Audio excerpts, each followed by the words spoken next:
Hi everyone, Amber here with Paris Wigs. I hope you all are doing great. So today I just wanted to talk about some other products that we sell in our store besides just hair.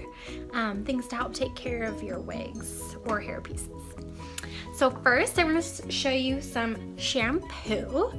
So this shampoo is Brandywine.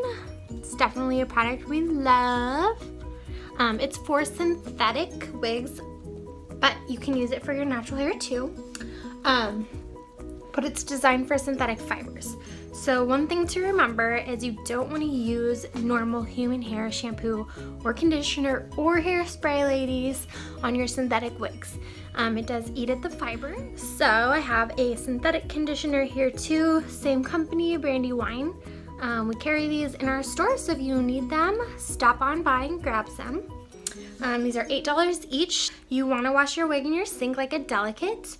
We do have washing instructions available here at the store if you need them, or we can walk you through step by step.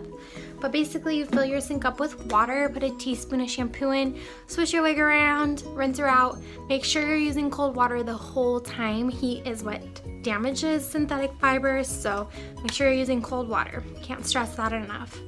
And then you want to do the same thing with conditioner. So fill your sink up with cold water, put the conditioner in. Sometimes I even do shampoo and conditioner at the same time. All right, ladies, well, thanks for paying attention to my rant. I hope you made it all the way through my video. If you need any of these products, they are available at our store, Paris Wigs and Extensions. So please come in. We'd love to see you, and have a great hair day.